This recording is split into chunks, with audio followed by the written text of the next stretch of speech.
ಯತ್ನಾಳ್, ರಮೇಶ್ ಜಾರಕಿಹೊಳಿ ಮತ್ತು ವಿಜೇಂದ್ರ ಬಿಜೆಪಿಯ ಒಳಗಿನ ಸ್ಟೋರಿ. ಅವನಿಗೇನು ಬೈಯೋದು, ನನಗೆ ಬೈ ಅಂತ ಹೇಳಿದಂತ ಮಾತು ಸ್ಥಿತಿಯನ್ನು ಮುಂದುವರಿಸ್ತಾರೆ. ವಿಜೇಂದ್ರಗೆ ಯತ್ನಾಳ್ ಓಪನ್ ಆಗಿ ವಾರ್ನಿಂಗ್ ಕೊಟ್ಟಿದ್ದಾರಂತೆ. ರಮೇಶ್ಗೆ ಎಚ್ಚರಿಕೆ ನೀಡಿದಂತೆ ನನ್ನ ಬಗ್ಗೆ ಮಾತಾಡ್ಲಿ ನೋಡೋಣ ಅಂತ ಯತ್ನಾಳ್ ಅವರು ವಾರ್ನಿಂಗ್ ಕೊಡ್ತಿದ್ದಾರೆ. ಕರ್ನಾಟಕದಲ್ಲಿ ಅವರು ಓಡಾಡೋದು ಕಠಿಣ ಆಗುತ್ತೆ ಅಂತ ಹೇಳ್ತಿದ್ದಾರೆ. ರಮೇಶ್ ಜಾರಕಿಹೊಳಿಯನ್ನ ಹೆದರಿಸೋದಕ್ಕೆ ಯಾರಿಂದಲೂ ಕೂಡ ಸಾಧ್ಯವಿಲ್ಲ. ಇಲ್ಲಿ ಯಾರು ಅಂಜುವ ಗಿರಾಕಿಗಳಿಲ್ಲ ಅಂತ ಯತ್ನಾಳ್ ಹೇಳ್ತಿದ್ದಾರೆ. ಇಂತಹ ರಗಡ್ ಮಂದಿ ಬಹಳ ಜನ ನಾವು ನೋಡಿದ್ದೀವಿ ರೀ. ರಿಪಬ್ಲಿಕನ್ ಜೊತೆ ಶಾಸಕ ಯತ್ನಾಳ್ ನೇರ ಮಾತು. ರಮೇಶ್ ಜಾರಕಿಹೊಳಿಗೆ ಹೆದರಿಸ್ದಂಗೆ ನಮಗೆ ಹೆದರಿಸ್ಲಿ ನೋಡೋಣ ಅನ್ನೋ ರೀತಿಯಲ್ಲಿ ಮಾತಾಡ್ತಿದ್ದಾರೆ.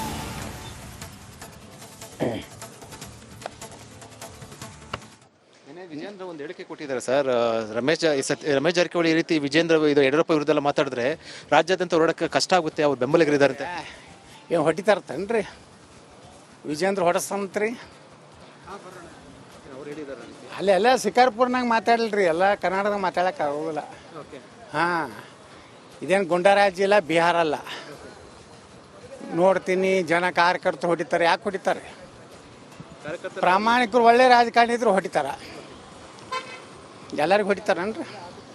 ಎಲ್ಲರೂ ಕೂಡ ಏನಿದ್ರು ಹೈಕಮಾಂಡ್ ಹತ್ರ ಹೋಗಿ ಮಾತಾಡಿ ಪದೇ ಪದೇ ಯಡಿಯೂರಪ್ಪ ವಿರುದ್ಧ ಮಾತಾಡಿದ್ರೆ ಕಾರ್ಯಕರ್ತರು ಎಲ್ಲ ರೊಚ್ಚಿಗೆಡ್ತಾರೆ ನೋಡಿ. ಅನ್ನೋ ಒಬ್ಬನೇ ಕಟ್ಟಿರಲ್ರಿ ಬಿಜೆಪಿ. ಬರೀ ಕಾಲಿಗೆ ಚಕ್ರ ಎಲ್ಲರೂ ಚಕ್ರ ಮ್ಯಾಗ ಅಡ್ಡಾಡ್ಯಾರ, ದ್ವಿಚಕ್ರ ಮ್ಯಾಗ ಅಡ್ಡಾಡ್ಯಾರ. ಬಿಜೆಪಿ ಕಟ್ಟದವರು ಯತ್ನಾಳು, ಅನಂತಕುಮಾರು, ಬಸವರಾಜ ಪಾಟೀಲ್, ಶ್ರೀಡಮ್ಮು, ಭಾಳ ಮಂದಿ ಅದಾರ ಬಿಜೆಪಿ ಕಟ್ಟದವ್ರು. ಅವ್ರೊಬ್ಬರೇ ಕಟ್ಟಿಲ್ಲ. ಒಬ್ಬರೇ ಕಟ್ಟಿದ್ರು ಒಂದೇ ಓಟು ಬೀಳ್ತದ. ಎಲ್ಲರೂ ಕಟ್ಟಿದ್ದಕ್ಕೆ 104 MLA ಬಂದವು. ಪದೇ ಪದೇ ರೀತಿ ಹೇಳಿಕೆ ಕೊಡ್ತಾ ಇದ್ರೆ ಕಾರ್ಯಕರ್ತರು ಸುಮ್ಮನೆ ಇರಲ್ಲ ಅಂತ ಹೇಳೋ ಮೂಲಕ ನಿಮಗೂ ನೇರವಾಗಿ ರಮೇಶ್ ಜಾರಕಿಹೊಳಿ ಹೇಳಿದ್ರು ಅಥವಾ ನಿಮಗೂ ಕೂಡ ಹೇಳಿದ ರೀತಿಯಲ್ಲಿ ಕೂಡ ಏನು ಮತ್ತೆ ಹೇಳ್ತೀರ ಮಾಧ್ಯಮದ? ನನಗೆ ಹೇಳಿ ನೋಡ್ಲಿ, ಅವ ಅಡ್ಡಾಡೋದು ಕಠಿಣ ಆಗ್ತದೆ. ನನಗೇನಾರ ಅದನ್ನ ಅಂದ್ರೆ ಅವ ಕರ್ನಾಟಕ ಅಡ್ಡಾಡೋದು ಕಠಿಣ ಆಗ್ತದೆ. ನಮಗೇನು ಇಲ್ಲ ಅಂದ್ರೆ ನಾವೇನು ಹಿಂಗೆ ಹಿಂದಿನ ಭಾಗಲ್ಲಿ ಅಧ್ಯಕ್ಷ ಆದವರು, ಹಿಂದಿನ ಭಾಗಲ್ಲಿ MLA, ರಾಜ್ಯಸಭಾ ಆದವರು ಅಲ್ಲ, ಜನರ ಪ್ರೀತಿಯಿಂದ ಆದವ್ರು. ಇದು ರಮೇಶ್ ಜಾರಕಿಹೊಳಿ ಅವ್ರನ್ನ ಅಂಜಿಸೋದು ಪಂಚಿಸೋದು ಅವೆಲ್ಲ ನಡೆಯೋದಿಲ್ಲ. ಇಲ್ಲಿ ಯಾರು ಅಂಜುಗಿರೇಕಿಗಳೆಲ್ಲ, ಅಂಜುವ ಕುಳಗಳೆಲ್ಲ ನಾವು. ಯಾಕೆ ಈ ಮಾತು ಬಂತು? ನಾವಂತೂ ಉತ್ತರ ಕರ್ನಾಟಕದವ್ರು. ಯಾಕೆ ಈ ಮಾತು ಬಂತು ಅಂತಂದ್ರೆ, ರಮೇಶ್ ಜಾರಕಿಹೊಳಿ 17 ಶಾಸಕರನ್ನ ಕರ್ಕೊಂಬಂದು JDS ಮತ್ತು ಬಿಜೆಪಿಯಿಂದ ಕುಮಾರಸ್ವಾಮಿ ಮುಖ್ಯಮಂತ್ರಿ ಆಗಿದ್ರು, ಕರ್ಕೊಂಬಂದು ಬಿಜೆಪಿ ಕರ್ಕೊಂಬಂದು ಗೆಲ್ಲಿಸಿ ಯಡಿಯೂರಪ್ಪನವರು ಮುಖ್ಯಮಂತ್ರಿ ಆದರು. ಆ ನಂತರ ವಿಜೇಂದ್ರ ಅವರನ್ನ ಅಧ್ಯಕ್ಷ ಮಾಡಿದಾಗ ಅವರಿಬ್ಬರದ್ದು ಬಹಳ ಇದಿತ್ತು. ಆಮೇಲೆ ಬ್ಲಾಕ್ ಮೇಲ್ ಮಾಡಬಾರ್ದು ಅಂತೇಳಿ ಒಂದು ರೀತಿಯಲ್ಲಿ ಬೈದಿದ್ರು ಯಡಿಯೂರಪ್ಪನ ವಿರುದ್ಧ. ಅದು ಹೇಳಿದ್ದಕ್ಕೆ ವಿಜೇಂದ್ರ ಕೆಂಡಾಮಂಡರೋದು ಬಾಯಿ ಬಿಗಿಡಿದು ಮಾತಾಡಬೇಕು ಅಂತೇಳಿ ತಮ್ಮದೇ ಪಕ್ಷದ ರಮೇಶ್ ಜಾರಕಿಹೊಳಿಗೆ ಮತ್ತು ತಮ್ಮ ತಂದೆಯವರನ್ನ ಮತ್ತೊಮ್ಮೆ ಮುಖ್ಯಮಂತ್ರಿ ಮಾಡಿದ್ದು ಕೂಡ ಅವರೇ. ವಿಜೇಂದ್ರ ಏನು ಹೇಳಿದ್ರು ಅದನ್ನು ಕೇಳಿಸ್ಕೊಳ್ಳಿ. ವಿಜೇಂದ್ರ ರಮೇಶ್ ಜಾರಕಿಹೊಳಿಗೆ ಈ ತರ ಹೇಳಿದ್ದಾರೆ ಅಂತ ನಮ್ಮ ಕಲೀಗ್ ವಿಜಯ್ ಹೋಗಿ ಬಸನಗೌಡ ಪಾಟೀಲ್ ಯತ್ನಾಳ್ ಅವರು ಹೇಳಿದಾಗೆ ಅವನಿಗೆಲ್ಲ ನನಗೆ ಹೇಳಿ ಅನ್ನುವಂಥದ್ದು. ಇಬ್ಬರದ್ದು ಬೈಟ್ ಮತ್ತೊಮ್ಮೆ ಯಾಕೆ?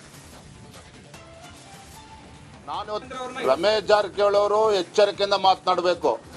ಯಡಿಯೂರಪ್ಪನವರು ರಾಜ್ಯ ಕಂಡಂತ ಅಪ್ರತಿಮ ಹೋರಾಟಗಾರ. ರಾಜ್ಯದಲ್ಲಿ ಇವತ್ತು ಕಾಲಿಗೆ ಚಕ್ರವನ್ನ ಕಟ್ಟಿಕೊಂಡು ರಾಜ್ಯಾದ್ಯಂತ ಪ್ರವಾಸ ಮಾಡಿ ಹಳ್ಳಿಗೆ ತಿರುಗಿ ಯಡಿಯೂರಪ್ಪ ಪಕ್ಷ ಸಂಘಟನೆ ಮಾಡಿದ್ದಾರೆ. ಅನಂತಕುಮಾರ್ ಆದಾಗೆ ಅನೇಕ ಹಿರಿಯರ ಜೊತೆಲಿ ಕೈ ಜೋಡಿಸಿದ್ದಾರೆ. ರಮೇಶ್ ಜಾರಕಿಹೊಳಿ ಅವರು ಇತ್ತೀಚೆಗೆ ಪಕ್ಷಕ್ಕೆ ಬಂದಿರತಕ್ಕಂಥವ್ರು. ಯಡಿಯೂರಪ್ಪನವ್ರ ಬಗ್ಗೆ ಮಾತನಾಡಬೇಕಾದ್ರೂ ನಾಲ್ಗೆ ಬಿಗಿ ಹಿಡಿದು ಮಾತನಾಡಬೇಕು. ಯಡಿಯೂರಪ್ಪನವ್ರ ಬಗ್ಗೆ ಮಾತನಾಡಬೇಕಾದ್ರೆ ಬಿಗಿ ಹಿಡಿದು ಮಾತನಾಡಬೇಕು. ನಾನು ಇವತ್ತು ರಾಜ್ಯದ ಅಧ್ಯಕ್ಷ ಇದ್ದೇನೆ, ಅವ್ರೇನೇ ಸಮಸ್ಯೆ ಇದ್ರು ಕೂಡ ದೆಹಲಿ ಮಟ್ಟದಲ್ಲಿ ಮಾತನಾಡಲಿ. ಅದ್ರ ಬದಲು ಪತ್ರಿಕೆಗಳ ಮುಂದೆ ಕೂತ್ಕೊಂಡು ಯಡಿಯೂರಪ್ಪನವ್ರ ಬಗ್ಗೆ ಮಾತನಾಡಿದ್ರೆ ರಾಜ್ಯದಲ್ಲಿ ಲಕ್ಷಾಂತರ ಕಾರ್ಯಕರ್ತರ ಮನಸ್ಸಿಗೂ ಕೂಡ ನೋವಾಗ್ತದೆ, ಅವ್ರು ಓಡಾಡೋದಕ್ಕೂ ಕೂಡ ಕಷ್ಟ ಆಗ್ತದೆ. ವಿಜೇಂದ್ರ ಒಂದು ಹೇಳಿಕೆ ಕೊಟ್ಟಿದ್ದಾರೆ ಸರ್. ರಮೇಶ್ ಜಾರಕಿಹೊಳಿ ಈ ರೀತಿ ವಿಜೇಂದ್ರ ಇದು ಯಡಿಯೂರಪ್ಪ ವಿರುದ್ಧ ಎಲ್ಲ ಮಾತಾಡಿದ್ರೆ ರಾಜ್ಯಾದ್ಯಂತ ಹೊರಡಕ್ಕೆ ಕಷ್ಟ ಆಗುತ್ತೆ, ಅವ್ರು ಬೆಂಬಲಿಗರಿದ್ದಾರಂತೆ. ಏನು ಹೊಡಿತಾರತ್ತನ್ರಿ ವಿಜೇಂದ್ರ ಹೊಡಸ್ತಂತ್ರಿ? ಅಲ್ಲೆಲ್ಲ ಶಿಕಾರ್ಪುರ್ನಾಗ ಮಾತಾಡಲ್ರಿ, ಎಲ್ಲ ಕರ್ನಾಟಕದಾಗ ಮಾತಾಡಕ್ಕೆ ಆಗೋದಿಲ್ಲ. ಹಾಂ, ಇದೇನು ಗುಂಡಾರಾಜ್ ಇಲ್ಲ, ಬಿಹಾರ ಅಲ್ಲ. ನೋಡ್ತೀನಿ ಜನ ಕಾರ್ಯಕರ್ತರು ಹೊಡಿತಾರೆ. ಯಾಕೆ ಹೊಡಿತಾರೆ? ಪ್ರಾಮಾಣಿಕರು ಒಳ್ಳೆ ರಾಜಕಾರಣಿ ಇದ್ರು ಹೊಡಿತಾರ. ಎಲ್ಲರಿಗೂ ಹೊಡಿತಾರನ್ರಿ? ಎಲ್ಲರೂ ಕೂಡ ಏನಿದ್ರು ಹೈಕಮಾಂಡ್ ಹತ್ರ ಹೋಗಿ ಮಾತಾಡಿ ಪದೇ ಪದೇ ಯಡಿಯೂರಪ್ಪ ವಿರುದ್ಧ ಮಾತಾಡಿದ್ರೆ ಕಾರ್ಯಕರ್ತರು ಎಲ್ಲ ರೊಚ್ಚಿಗೆಡ್ತಾರೆ ನೋಡಿ. ಅನ್ನೋ ಒಬ್ಬನೇ ಕಟ್ಟಿರಲ್ರಿ ಬಿಜೆಪಿ. ಬರೀ ಕಾಲಿಗೆ ಚಕ್ರ ಎಲ್ಲರೂ ಚಕ್ರ ಮ್ಯಾಗ ಅಡ್ಡಾಡ್ಯಾರ, ದ್ವಿಚಕ್ರ ಮ್ಯಾಗ ಅಡ್ಡಾಡ್ಯಾರ. ಬಿಜೆಪಿ ಕಟ್ಟದವರು ಯತ್ನಾಳು, ಅನಂತಕುಮಾರು, ಬಸವರಾಜ ಪಾಟೀಲ್, ಶ್ರೀಡಮ್ಮು, ಭಾಳ ಮಂದಿ ಅದಾರ ಬಿ ಜೆ ಪಿ ಕಟ್ಟದವ್ರು. ಅವ್ರೊಬ್ಬರೇ ಕಟ್ಟಿಲ್ಲ, ಒಬ್ಬರೇ ಕಟ್ಟಿದ್ರು ಒಂದೇ ಓಟ್ ಬೀಳ್ತದ. ಎಲ್ಲರೂ ಕಟ್ಟಿದ್ದಕ್ಕೆ 104 MLA ಬಂದವು. ಪದೇ ಪದೇ ರೀತಿ ಹೇಳಿಕೆ ಕೊಡ್ತಾ ಇದ್ರೆ ಕಾರ್ಯಕರ್ತರು ಸುಮ್ಮನೆ ಇರೋಲ್ಲ ಅಂತ ಹೇಳೋ ಮೂಲಕ ನಿಮಗೂ ನೇರವಾಗಿ ರಮೇಶ್ ಜಾರಕಿಹೊಳಿ ಹೇಳಿದ್ರು ಅಥವಾ ನಿಮಗೂ ಕೂಡ ಹೇಳಿದ ರೀತಿಯಲ್ಲಿ ಕೂಡ ಏನು ಮತ್ತೆ ಹೇಳ್ತೀರ ಮಾಧ್ಯಮದಾಗ ನನಗೆ ಹೇಳಿ ನೋಡ್ಲಿ ಅವ ಅಡ್ಡಾಡೋದು ಕಠಿಣ ಆಗ್ತದೆ. ನನಗೇನಾರ ಅದನ್ನ ಅಂದ್ರೆ ಅವ ಕರ್ನಾಟಕ ಅಡ್ಡಾಡೋದು ಕಠಿಣ ಆಗ್ತದೆ. ನಮಗೇನು ಇಲ್ಲ ಅಂದ್ರೆ ನಾವೇನು ಹಿಂಗೆ ಹಿಂದಿನ ಭಾಗಲ್ಲಿ ಅಧ್ಯಕ್ಷ ಆದವರು, ಹಿಂದಿನ ಭಾಗಲ್ಲಿ MLA, ರಾಜ್ಯಸಭಾ. ಇನ್ನು ವಿಜೇಂದ್ರ ವಿರುದ್ಧ ರೆಬಲ್ಸ್ನ ಮತ್ತೊಂದು ಬಾಣ. ರಾಜ್ಯಾಧ್ಯಕ್ಷ ಪಟ್ಟಕ್ಕೂ ಚುನಾವಣೆ ನಡೆಸಲು ಮನವಿ. ಹೈಕಮಾಂಡ್ ಭೇಟಿಗೆ ಮುಂದಾದ ಯತ್ನಾಳ್ ಟೀಮ್.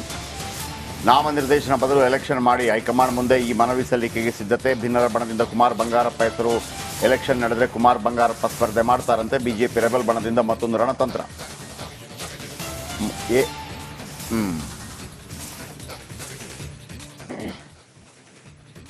ವಿಚಾರ ಇಷ್ಟೇ ವೀಕ್ಷಕರೇ. ಈಗ ಕಾಂಗ್ರೆಸ್ ಅಲ್ಲಿ ಕೆಪಿಸಿ ಅಧ್ಯಕ್ಷರಿದ್ದಾರೆ, ಮಲ್ಲಿಕಾರ್ಜುನ ಖರ್ಗೆ AICC ಅಧ್ಯಕ್ಷ. ನಿಜವಾಗಿ ಅದೆಲ್ಲ ಅಧ್ಯಕ್ಷಗಿರಿ ವೋಟ್ ಮುಖಾಂತರ ನಡೆಯಬೇಕು. ಮೊದಲೆಲ್ಲ ನಡೀತಿತ್ತು, ಬಟ್ ಈಗ ತಮ್ಮ ಮನಸ್ಸಿಗೆ ಬಂದವ್ರನ್ನ ಆದ್ರೂ ಕಾಂಗ್ರೆಸ್ ಅಲ್ಲಿ ಆ ಯುವ ಅಧ್ಯಕ್ಷರಿಗೆ ಮಾಡ್ತಾರೆ. ಅನಲಪಾಡದೆಲ್ಲ ಆಯ್ತಲ್ಲ, ಅದೊಂದು ಎಲೆಕ್ಷನ್ ಮುಖಾಂತರ ನಡೆಯಿತು. ಆಮೇಲೆ ಅವರೊಂದು ನಾಮನಿರ್ದೇಶನ ಇವರಾಗ್ತಾರೆ ಅಂತ ಹೇಳಿ. ವಿಜೇಂದ್ರ ತನಕ ಹಂಗೆ ಆಗಿದ್ದು. ಇಶ್ಯೂಗಳು ಬಂದಾಗ ನಾವೇನ್ ಮಾಡ್ತೀವಿ, ಎಲೆಕ್ಷನ್ ಮಾಡ್ತೀವಿ ಅಂತ ಹೇಳಿದ್ರು. ಎಲೆಕ್ಷನ್ ಅಂದ್ರೆ ಏನು, ಅಲ್ಲಿ ಬ್ಲಾಕ್ ಅಥವಾ ಜಿಲ್ಲಾ ಪಂಚಾಯತ್ ಜಿಲ್ಲಾ ಬಿಜೆಪಿ ಅಧ್ಯಕ್ಷರು ವೋಟ್ ಹಾಕುವಂತ. ವಿಜೇಂದ್ರ ಬಂದ ನಂತರ ಇವರು ಅನೇಕರನ್ನ ನೇಮಕ ಮಾಡಿದ್ದಾರೆ, ಜಿಲ್ಲಾ ಅಧ್ಯಕ್ಷರಾಗಿ ಮತ್ತೊಂದಾಗಿ ಅಂತೇಳಿ. ಸೊ ಹಾಗಾಗಿ ವೋಟ್ ಹಾಕಿದ್ರು ಕೂಡ ಇವರೇ ಗೆಲ್ತಾರೆ. ಹಾಗಾಗಿ ಹೈಕಮಾಂಡ್ಗೆ ಏನಂತಂದ್ರೆ ವಿಜೇಂದ್ರನೇ ಇರ್ಲಿ ಅಂತ ಇದೆ, ಬಿಕಾಸ್ ಆಫ್ ಯಡಿಯೂರಪ್ಪ. ಹಾಗಂತ ಇವರ ಅಹವಾಲನ್ನು ಸ್ವೀಕರಿಸದಿರೋಕ್ಕಾಗೋದಿಲ್ಲ. ಇವ್ರಿಗೂ ಸಮಾಧಾನ ಆಗ್ಬೇಕು, ಅವರಿಗೆ ಸಮಾಧಾನ ಆಗ್ಬೇಕು. ಏನ್ ಮಾಡ್ಬೇಕು, ಎಲೆಕ್ಷನ್ ಮಾಡ್ಬೇಕು. ಎಲೆಕ್ಷನ್ ಮಾಡಿದ್ರೆ ಯಾರು ಗೆಲ್ತಾರೆ? ಯಾಕಂದ್ರೆ ನೀವೇ ನಿಯೋಜನೆ ಮಾಡೋ ಕಾರಣಕ್ಕಾಗಿ ನೀವೇ ಗೆಲ್ತೀರಿ. ಇಲ್ಲಿ ಕಿರಿಕಿರಿ ನಿಲ್ಲಿಸಬಹುದು. ಮಾತಾಡ್ಬೇಡ್ರಪ್ಪ, ಎಲೆಕ್ಷನ್ ಗೆದ್ದಿದ್ದು ಮಾಡಿ ಅಂತ. ಈಗ ಕುಮಾರ್ ಬಂಗಾರಪ್ಪ ಅವರು ಕೂಡ ಎಲೆಕ್ಷನ್ಗೆ ನಿಲ್ಲಿಸ್ತಾರೆ. Good, better. ಇದು ಸೋತ್ರ ಗೆದ್ರೆ ಗೊತ್ತಾಗ್ಬಿಡ್ತಲ್ಲ, ಮಾತಾಡೋಂಗಿಲ್ಲ. ನಿಮ್ ತಾಕತ್ ತೋರಿಸ್ಕೊಳ್ಳಿ ಅಂತ ಆಯ್ತು. ಸದ್ಯಕ್ಕೆ ಅಧ್ಯಕ್ಷಗಿರಿಯ ಕಿರಿಕಿರಿ ಹೋಗುತ್ತೆ. ಬನ್ನಿ ಸುರೇಶ್ ಇದ್ರ ಬಗ್ಗೆ ಹೆಚ್ಚಿನ ಮಾಹಿತಿ ಕೊಡ್ತಾರೆ. ಸುರೇಶ್, ಇದು ಏನು ಹೈಕಮಾಂಡ್ ಪ್ಲಾನು? ಹೈಕಮಾಂಡ್ಗೆ ಇವಾಗ ಯಾರು ಬೇಕು ಅಧ್ಯಕ್ಷ ಆಗಿ? ಎಲೆಕ್ಷನ್ ನಡೆದ್ರೆ ಏನು ಜನಸಾಮಾನ್ಯರ ಚುನಾವಣೆ ನಡೀತಲ್ಲ, ಹಂಗಾಗತ್ತಾ? ಯಾಕಂದ್ರೆ ಆಲ್ರೆಡಿ ವಿಜೇಂದ್ರ ನಿಯೋಜನೆ ಮಾಡಿರೋರು ಇರೋದಲ್ಲಿ ಬ್ಲಾಕಲ್ಲಿ ಮತ್ತು ಜಿಲ್ಲೆಯಲ್ಲಿ. ಹೆಂಗಾಗತ್ತೆ ಅದು? ಗೊತ್ತಿದ್ದು ಸೋಲಕ್ಕೆ ಹೋಗ್ತಾರ? ಒಮ್ಮೆಲೆ ಎಲೆಕ್ಷನ್ ಆದ ನಂತರ ವಿಜೇಂದ್ರ ಸಾರಥ್ಯವನ್ನು ಒಪ್ಕೊಳ್ಳೇಬೇಕಲ್ವಾ? ಆಗತ್ತಾ ರಮೇಶ್ಗೆ ಮತ್ತು ಯತ್ನಾಳ್ರಿಗೆ?